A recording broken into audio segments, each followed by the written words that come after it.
था नहीं, ये स्थिति आज हो गई है।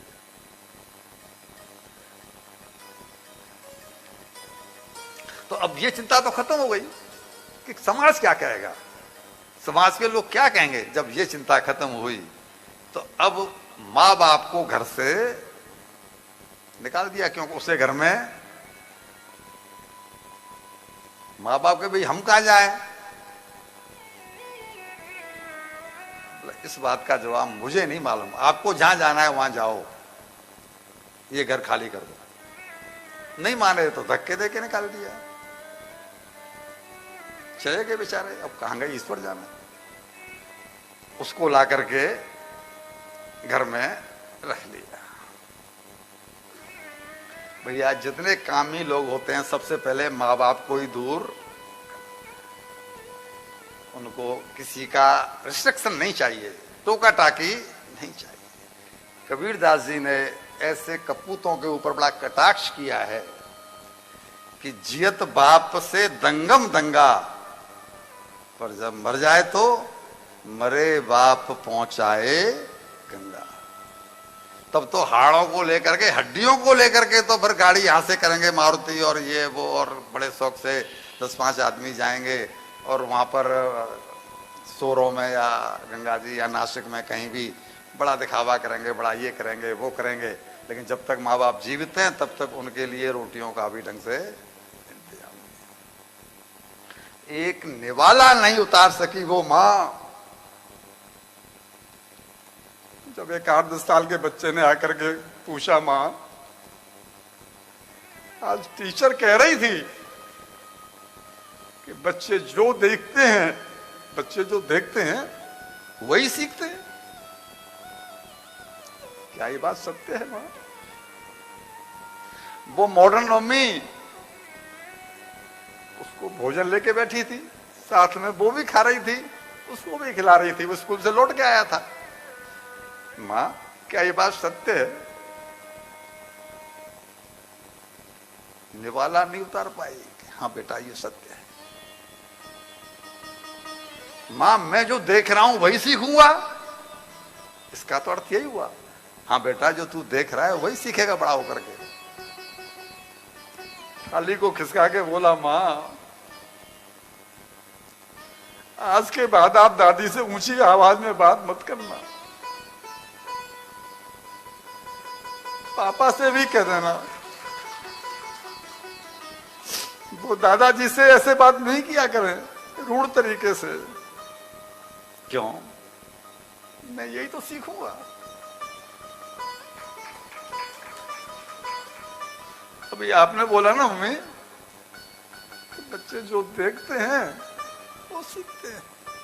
और मैं आप दोनों से बहुत प्रेम करता हूं, टूट के प्रेम करता हूं, आपकी इकलौती संतान हूं। माँ बाप से ज्यादा प्रिय कौन होगा? और मैं नहीं चाहता कि मुझे आपके साथ वो व्यवहार करना पड़े जो आप दादा दादी के साथ। सिट्टी पिट्टी गुम हो गई कि ये मैं क्या कर रही थी। ये तो सत्यता है। ये बच्चा जो है ये तो हमारा कोई संस्कार है जो उसमें ये ज्ञान पैदा हो गया, वरना ये नहीं कहता तो भी तो यही करते रहते हम तो। सुधार की जरूरत है। एक देहाती पिता बड़ा अफसर हो गया मुंबई में, बड़ा अफसर हो गया बेटा। इधर आओ इधर आओ इधर आओ इधर आओ सेठ जी।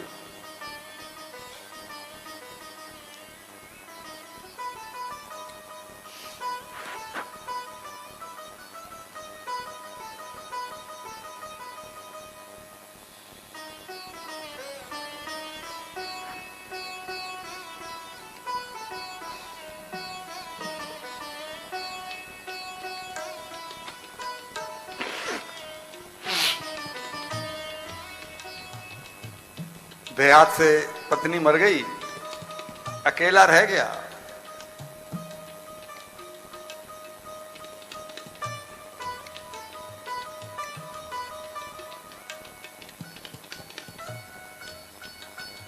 अकेला रह गया पिता, तो बड़े अफसर के पास आया गांव से कि मुंबई चल के रहेंगे।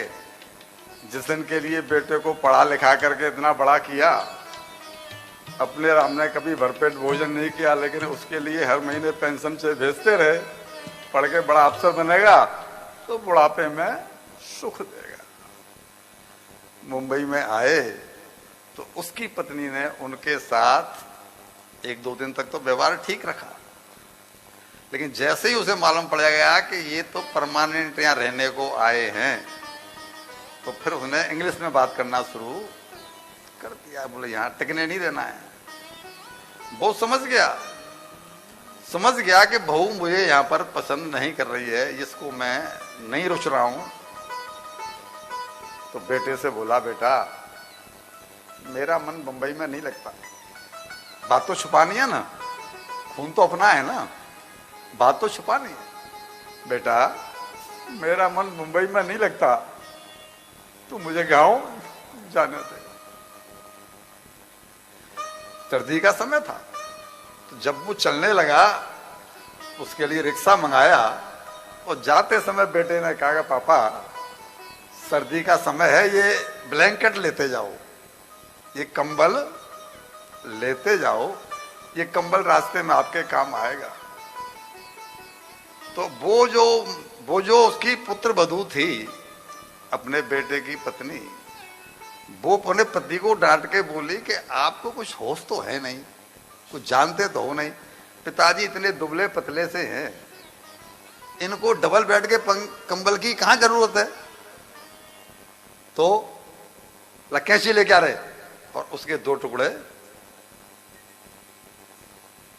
इनके लिए तो एक हिस्सा ही काफी है। उनका जो वो था पति पत्नी का जो बेटा 8-10 साल का, वो इसको देख रहा था कि दादाजी को पहले तो मम्मी ने टिकने नहीं दिया, और जब जा रहे हैं पापा ने उनको कंबल दिया भी, तो कंबल में से भी आधा कंबल फिर भी रख लिया। तो उसने जो कंबल उन्होंने आधा